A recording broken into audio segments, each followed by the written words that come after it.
Welcome back, YouTube. You see right here, NASTRUCK front and center. Been getting a lot of really good work done on this thing the last 3 days. Haven't filmed as much of the working, and I'll show you why. Here at our complex, they've been repaving, and it's been nothing but asphalt eaters and dump trucks and grinders for the last 3 days. No one wants to hear all of that going on while I'm trying to explain what I'm doing, and nothing I'm doing here is real exotic or crazy. I'll walk you through all the little projects. It's really kind of the last of the fab stuff. It's the little punch list things going down to make it all work together. Now, there is one major problem with this truck, and as you'll see from this clip, you want to start with the exciting stuff or the not so exciting stuff? Not so exciting. All right, let's go get up. You're in a good mood today? Yeah. Okay. Plus I got money with me, dude. We're good. In a good mood? Yeah. Well, let me show you what I found the other day when I was up under here. Yeah. Oh, yeah, that's good. That's real good. So I saw on both sides it pushed the freeze plug out. Yeah, and then I was yeah. like, it's still dripping. Where's it dripping from? Right here where the block's cracked. Oh, okay. That's a good crack right there. That's a real good crack. Yeah.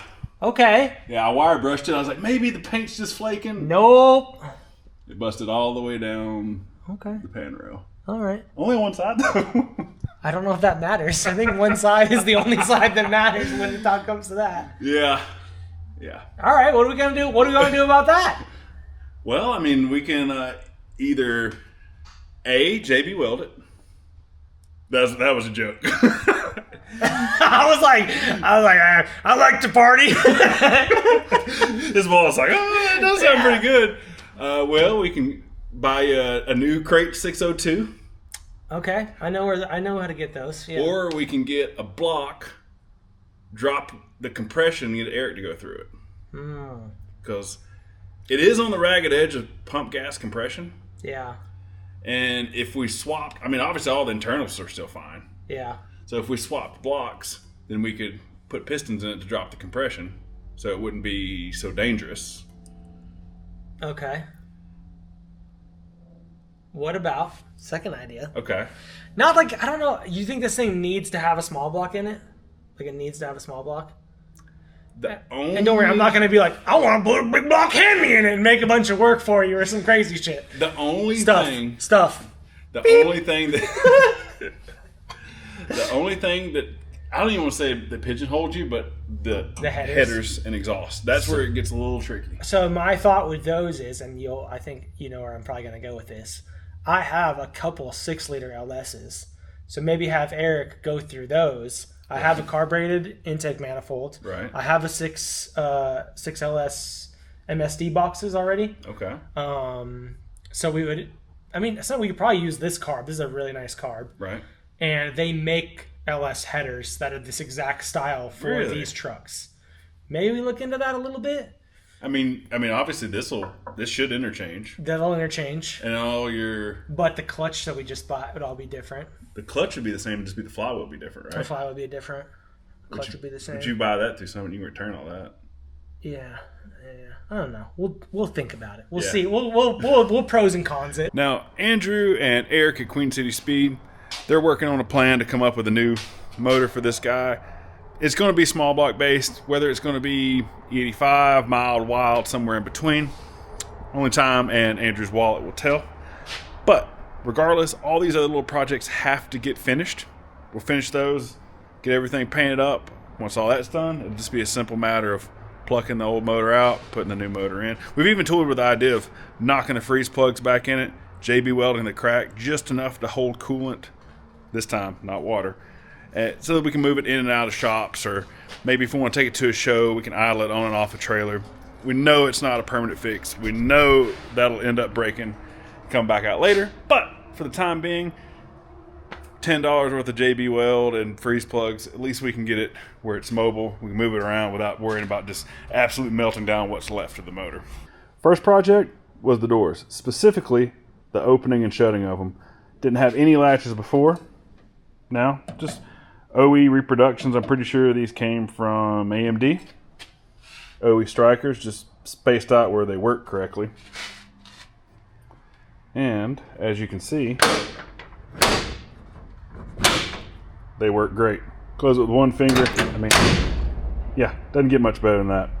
Funny enough, Andrew has a square body, which is 2 body styles newer than this one, and you pretty much have to get a running start and slam the door like it owes you money. And the race truck that we've hacked all to pieces, and it's basically just a skin on top of a chassis, closes way better. It's pretty ironic. As you may have seen before, all of the internal door structure is missing because it's got the big NASCAR style cage. I just took some 3/16 stainless wire. I cut off the little adapter piece to the factory rod. Got her hole right. Crimped a little fitting on there. Ran it through a pre-existing, it was a square hole. Opened it up to round, put a little grommet, a little fuel line. Now, all you gotta do inside, just pull your little thing there. Ta-da! Yeah, works great. Other side also opens and shuts really well. Didn't do an internal door pull because there's never going to be a passenger seat in this truck. And if we ever decide to cut half the cage out, that little thing's easy enough to make up later. We went ahead and remade the Lexan rear window. If you remember from the previous videos, got it all finished up, was putting it in. This bolt right here, as soon as I started to, actually it was a little off, so I took a little bit of a burr bit and it just snapped this whole corner of the window off. Couldn't have that. Made another one. I have a little bit thicker material. This is 3/16. The other stuff was 1/8, and it drilled great. You see we got our hardware in there, our nice little finish washers, painted the edge.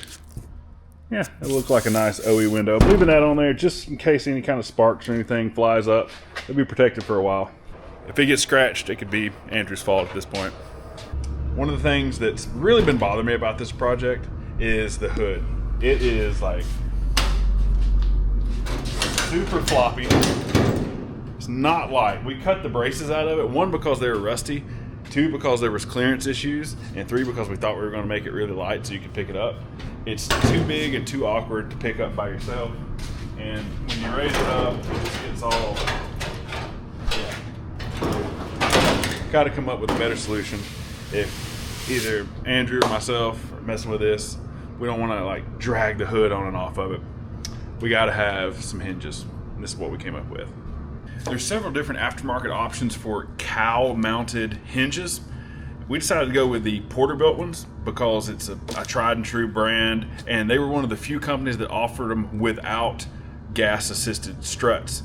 Reason we didn't want those is the hood, once again, is so floppy. I was worried about, I mean, they come with 4 struts, right?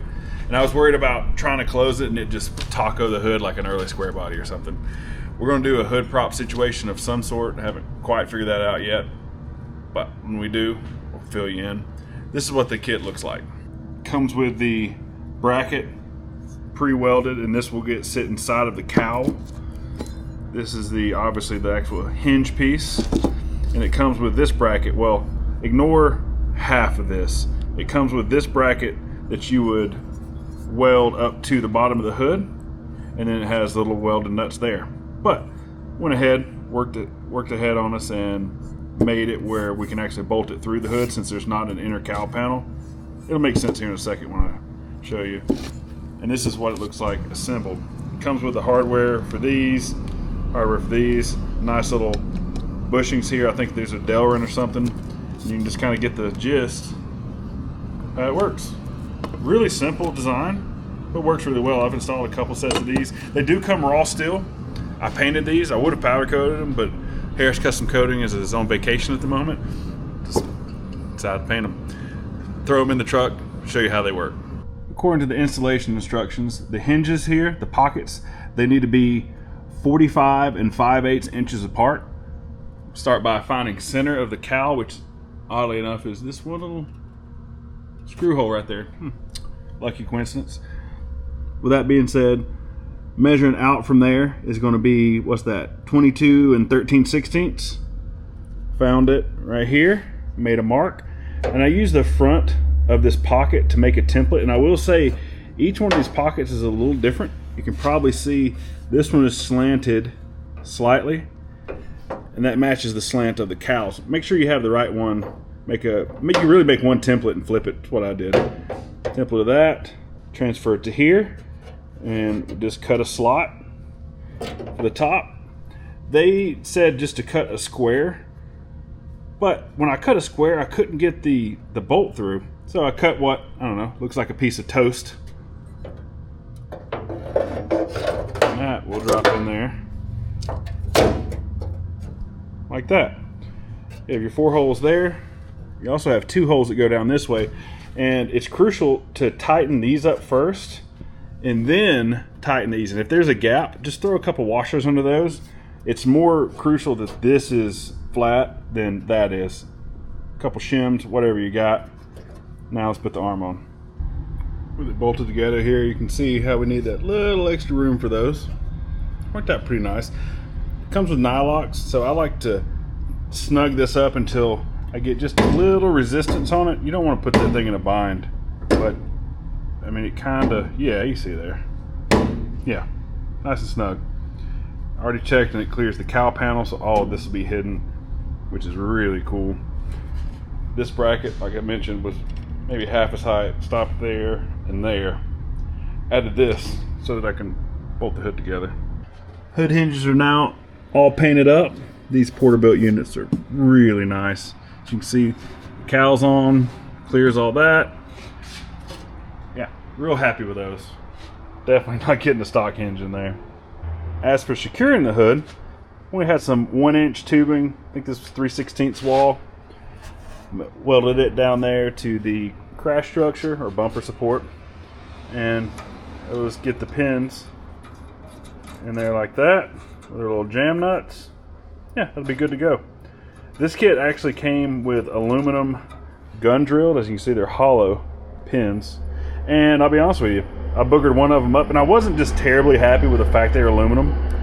I really would have rather had 4 hood pins if they were these little aluminum ones, which I don't know, I don't see how this isn't weaker. Since we're only going with 2, I ordered the steel ones, which are the same thread, same length. Be a little stronger in my opinion, but the cool things, the reason I originally ordered these is because the scuff plates these come with have extra holes, I guess extra lightweight. I mean, not that this little thin aluminum wasn't light enough, but you can see, it just, to me, it looks a little more race car. It was worth getting the kit just to get these pieces. I mean, I think this whole kit was like 16 bucks. I wouldn't want to risk cutting my finger off trying to drill all these extra holes. I think that'll look good. We're going to wait till the very last thing to put these on, just in case anything shifts. All the front ends got to be blown back apart, put back together, and it'll get final gapped.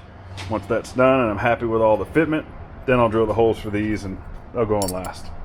As for the hood prop, I really struggled with this one. I didn't know exactly how to do it. The hood is, as you can see, very flimsy.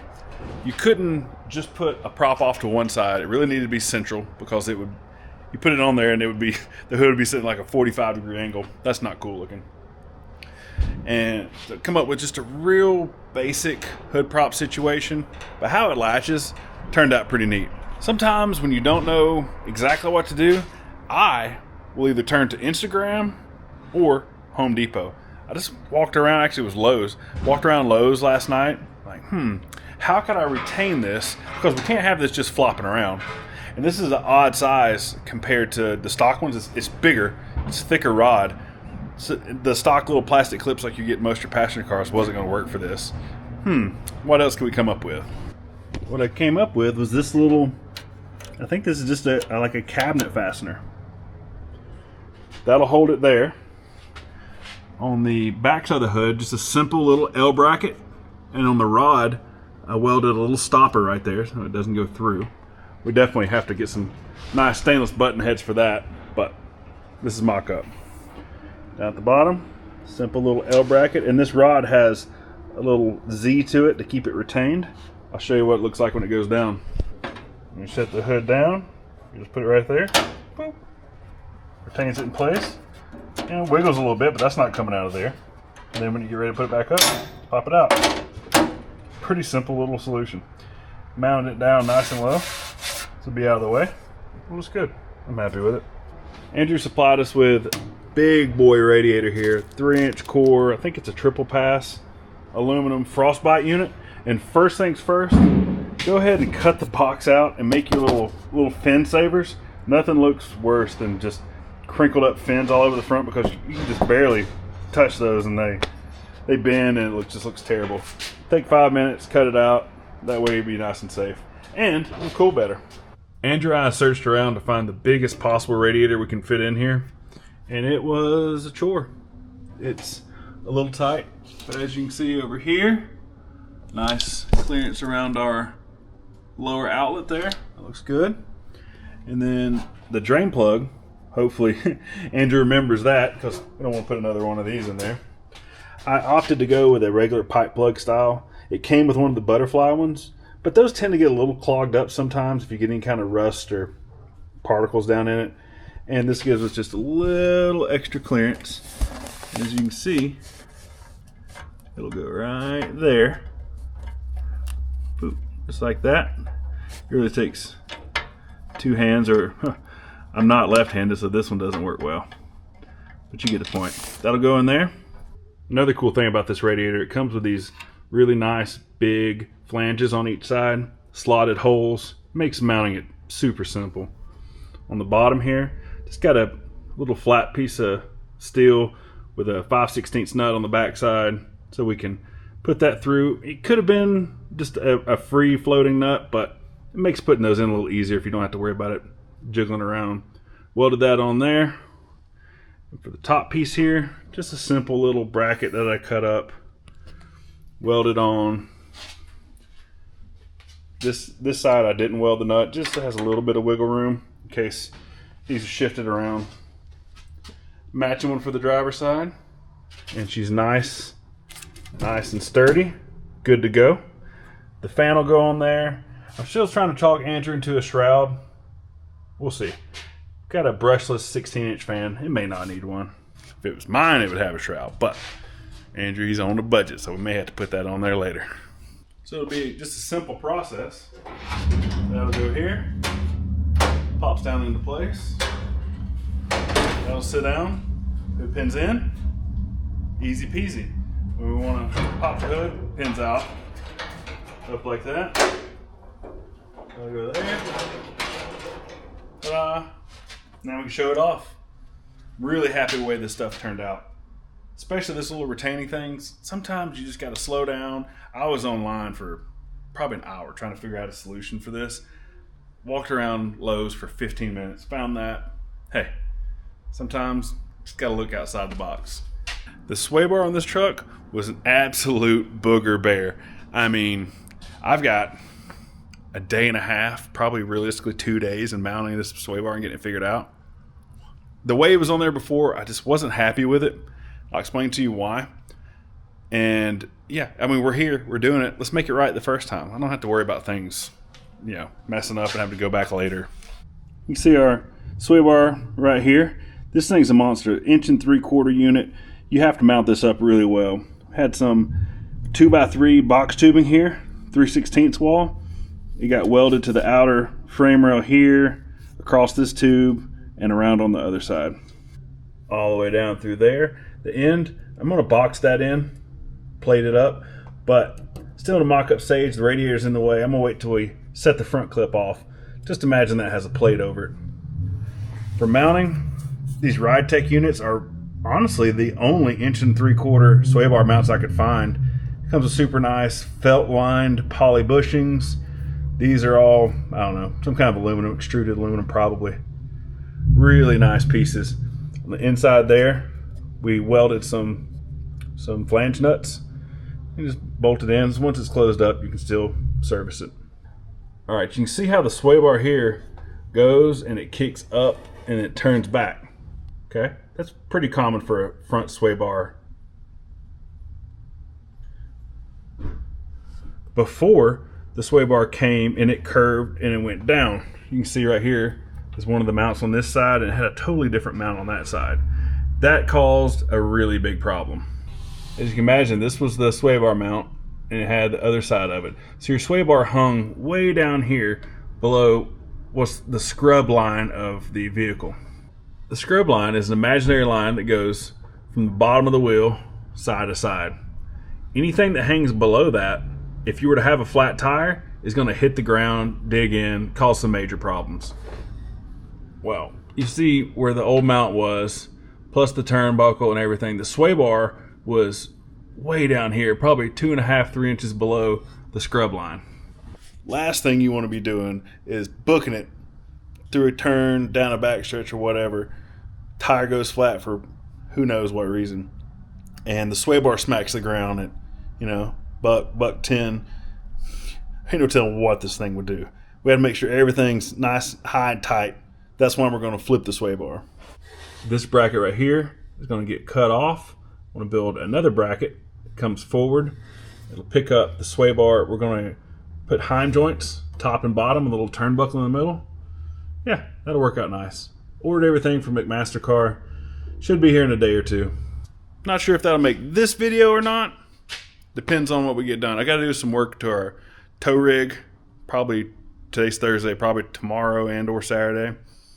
This might be all the work we get done for the week, but it's a lot of good progress. Now, I'm going to blow everything apart, get everything painted up. Yeah, we're moving right along. Today is assembly day. I'm going to go ahead and pre-apologize. They're out in the parking lot paving again. I don't know. They just paved it. Now they're digging up squares to pave the same place a second time. I don't know. I guess they're just trying to make the parking lot as bumpy as possible. Whatever. And also, Taylor's over there working like crazy. Pre-apologize for any background noise. But let's get to work on the NASTRUCK. As you can see, went ahead and painted the crash bar last night, as well as the front section of the chassis. Just taped off the motor, kind of blended it back in the bars. It turned out really nice. It'll all disappear in there and look great. Now, for those of you wondering, yes, I do own and run a paint collision shop as well. But not everything needs that. Not everything needs powder coating, unless we love our buddies at Harris Custom Coatings. Just sometimes the budget isn't there, and this is one of those times. Now, while I've historically been a Rust-Oleum fan, I don't know if it's this white, if it's the color, if it's a bad batch. I don't know. I've tried 2 different cans of this, and it covers terrible. It spits and sputters, doesn't cover well, wants to run really quickly. I'm not a fan of this. I don't know what happened to it. Maybe the EPA took out the good chemicals. Who knows? But this Krylon Fusion 5 times, 3 coats, looks good. Got a nice shine to it. Yeah, I like it. What's everyone else using? What's your go-to spray paint? Let's be honest, we all use it. I love when everything starts coming together and you get all your nice fresh hardware and your fresh shiny paint. I will note, for those wondering, we did go with a little rubber isolator. Had these little 1/8 inch isolators there. Put those guys in. Everything's going to get either nylocks or split locks. This truck has a solid mounted engine and transmission. It's going to vibrate like crazy. Everything that doesn't have a through bolt, like everything that's going to go like in a blind hole, is going to get Loctite. Everything that's got a nut on the backside is getting a nylock, an all metal, a split watch, something. It's got to get something. This thing will absolutely rattle itself apart. New hood pins came in. These are the steel ones that aren't hollow. I think they're going to be stronger for this situation. Since we only have 2, I'm going to use the strongest ones we can. Also 1/2 inch. These are the plates that came with the steel ones. See, they're just normal. These are the aluminum plates. I'm going to use these obviously because they look better. They have extra holes. They look more race car. And we have 2 different kind of pins. These came with aluminum ones. It's just, the flip over style pin thing that flips over like that, and probably pinch my finger trying to do it one-handed. And this is the hairpin style. This looks more race car to me. This is what I'm going to install. If Andrew wants these later, well, he can swap them out. It's not that big a deal. And the steel ones also came with these tethers, which is pretty neat. I don't know if they're stainless or not. Whatever they're made out of, they're plastic coated. Come with little ring terminals on the end. I'm going to put a little heat shrink on the end of that. I think it just makes it, churches it up a little bit. I'm going to show you the way most people attach these, and then the way I learned from the race team I'm on, how they attach them. I think it's a little cleaner look. I'll show you both ways. There's probably a few different ways to find out exactly where to drill your holes in the hood. This is just one that I've used before and it works really well. I run the pin down till it's maybe, 1/2 inch above where it's going to live. And I'll take just a little bit of red and tacky wheel bearing grease, and I'll put that little bit of grease right on the top, right in the dead center.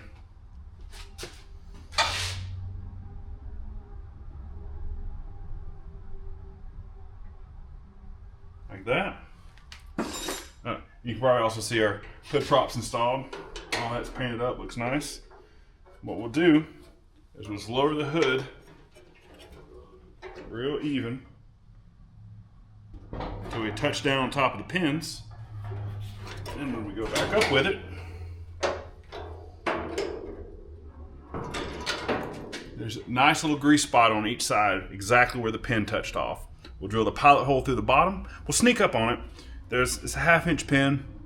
We'll drill the hole a little bit bigger than that, but we'll start by drilling a 3/16 or 1/8 pilot, 3/16 hole, just to make sure that that's exactly where it needs to be, better than hogging out a whatever 7/16 hole. Oops, that's the wrong spot. Yeah, you can see right there. That's our little grease spot. Now be mindful of where your chips go. Make sure it's not going into anything important. You can see where our little pilot hole came through, right there. Just pick the hood up a little bit. Yep, looks like it's still going to be center.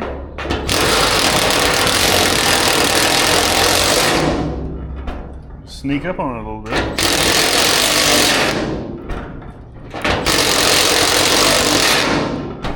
Oh, yeah, there we go. Pin needs to be adjusted up a little bit, but hey, perfect fit. I love it. Well, changed my mind. I went back and did it the way that it's been done for a million years, and I'll explain the differences here. We cut the tether down, put another just regular wiring ring terminal on it, a little heat shrink, just give it a little bit of taste there, and we pop riveted it under the rivet head. That way, there, we can't lose that. And you want to adjust these pins where you have to just barely give the hood just a little shove down to be snug. That's that. Pretty simple. The other way of doing it, you can see it, I actually started doing it here, is you take a little punch and you knock out the center of the mandrel part of the pop rivet, and you can take this wire and you can run it through the hole and crimp it on the bottom with either a butt connector, or you can take the mandrel out of another rivet and crimp it on the bottom. And what that does is when the wire runs through, it makes the wire stick straight up like that. And the thought process behind that is, as a driver, you can get in and you'll see these little things sticking straight up. And that's going to be your reminder, hey, are those in? Because if they're not, we're going to have big problems. But Andrew didn't even want hood pins to begin with.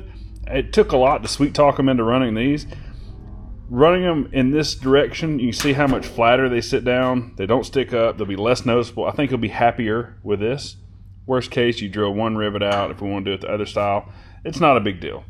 But I'm super happy the way this turned out. It's really functional. Not hard to work on or work with. Right.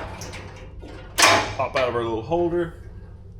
Goes right in our hood prop. There we go.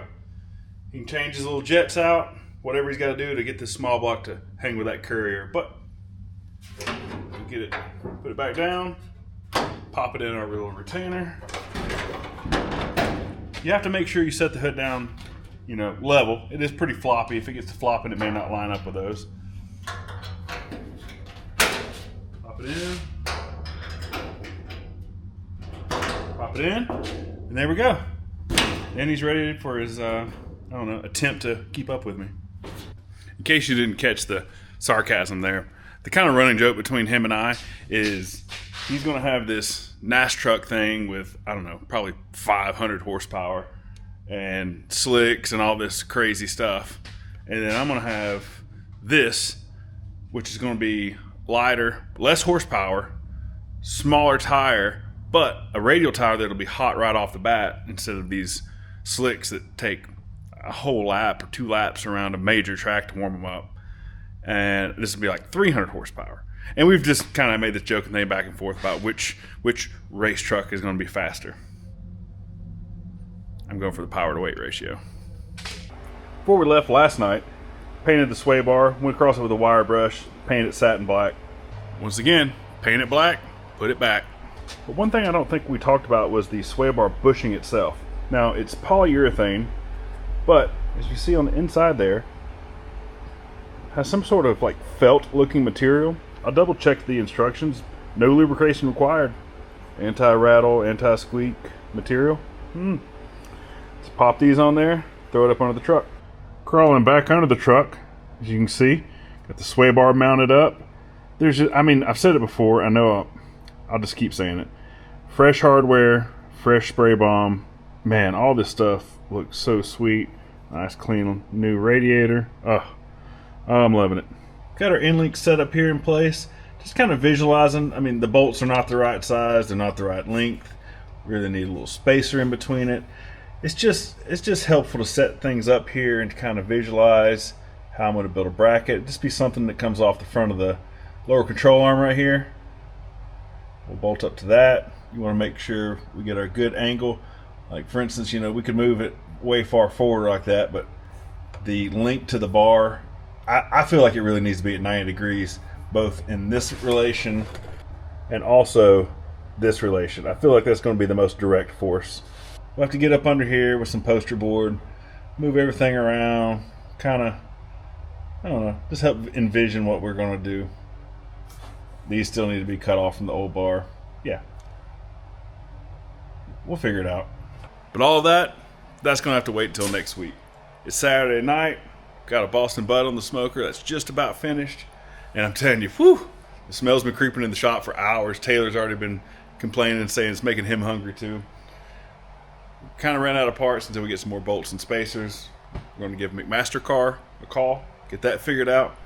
Yeah, it's a productive week. Got a lot. I would say, I think all of the major fab work is finished. Building a couple little brackets on control arms. Mounting the gauges, which Andrew still hasn't brought yet. I think we may be done with the majority of the fab work. That's exciting. Obviously still have wiring, alignment, nut and bolts, make sure we have the right hardware everywhere. We have to rebuild the fuel cell, as in put new foam in it, all new hoses on the fuel system because it's old. Yeah, still a lot of work to do, but the fab work's almost done, which is very exciting. I'm just about fabbed out between this thing and that thing back there. I've had my fill of cutting and grinding. Next project, we bolting some stuff together. At least I hope. We'll see. Anyway, enough rambling. I'm going to go pull this Boston Butt off the smoker. Appreciate you sticking around. Like, share, subscribe. Thank you to everyone that's purchased the merchandise. It's helping us keep growing. Well, not that one. Put money into this guy. Yeah, we love the support. We love all the kind comments. Thank you for that. Thank you for everyone that's positive and gives positive feedback, positive reinforcement on the channel. It makes me want to keep doing this. Makes me want to keep doing making more content for you. Hey, thank you again. I'm going to get out of here. Till next time. See ya.